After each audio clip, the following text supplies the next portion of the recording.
Hello guys, जैसा कि आप सभी जानते हैं, हमारा steno for all YouTube channel है। यहाँ हम 80 शब्द प्रति मिनट की गति पर आनंद आशुलिपि मासिक पत्रिका की सीरीज आपको उपलब्ध करा रहे हैं।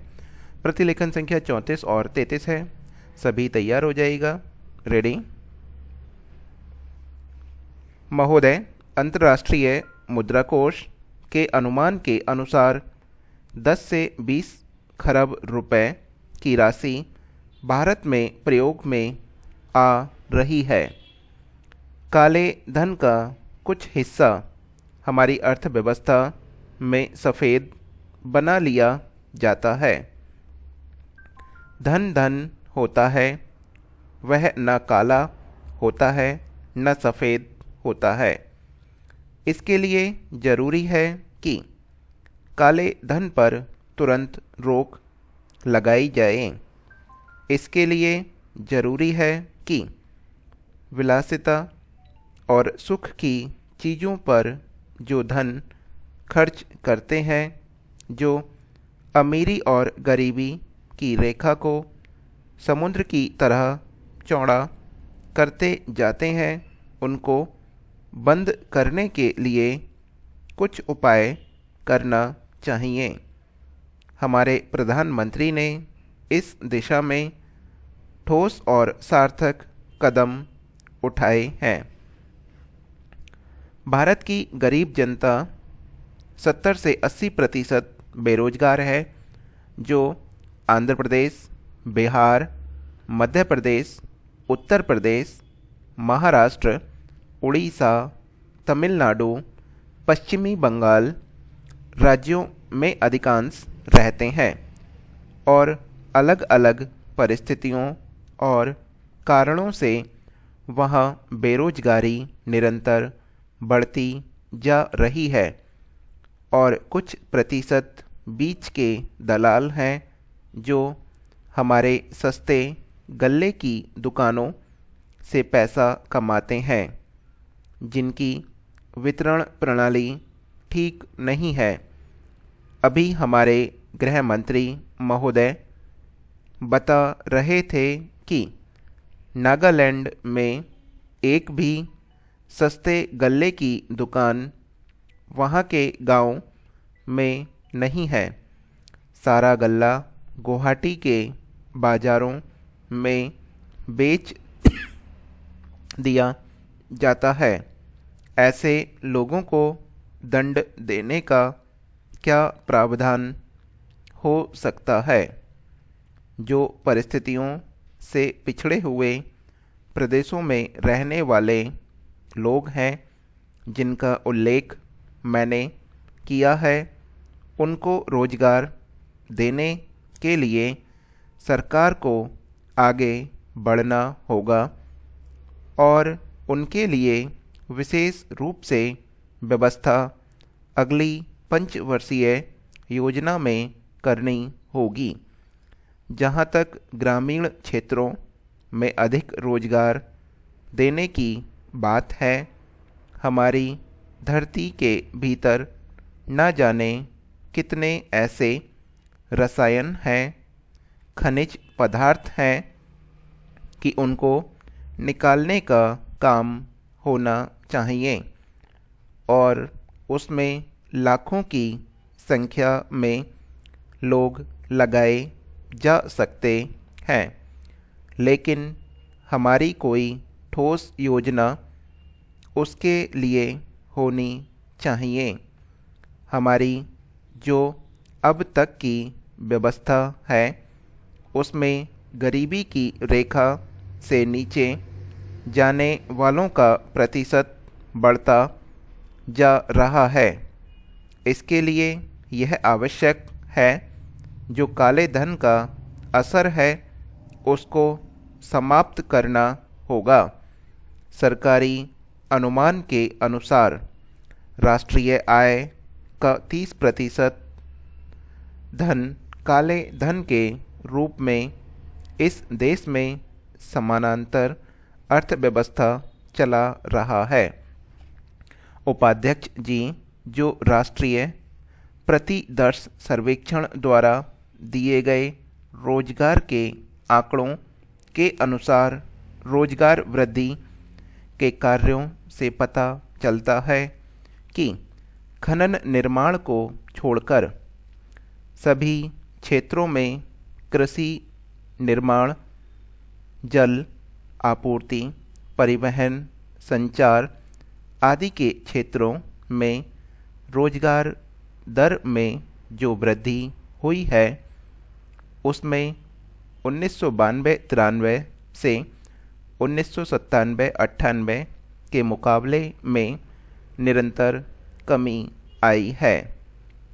शासन निर्माण के क्षेत्र में निरंतर बढ़ोतरी कर रहा है, फिर भी जो सकल रोजगार वृद्धि की दर है वह 3 से घटकर 2% रह गई है। अमीरी की रेखा निश्चित करने का सीधा सा अर्थ है कि अंधाधुंध खपत और उपभोक्तावाद पर नियंत्रण लगाया जाए। इसके अलावा कोई कानून सरकार को लाना चाहिए और उस कानून पर बड़ी कड़ाई के साथ अमल करना चाहिए। शादी ब्याह के खर्च आदि के बारे में एक विशेषज्ञों की समिति बिठाकर कोई सर्वमान्य मानक आदर्श और स्टैंडर्ड कानून का निर्धारण करना चाहिए।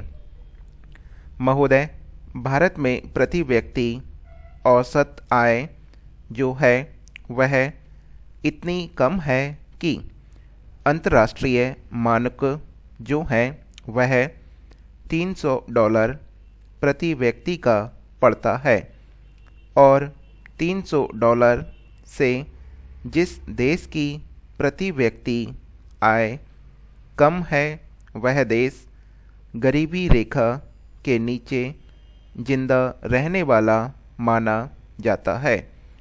साथ ही हमारे महानगरों में ज़मीन और संपत्ति के दाम इतनी तेज़ी के साथ बढ़े हैं कि जो 100 रुपये गज की ज़मीन थी वह आज 15 वर्षों के बाद 20,000 रुपये गज है।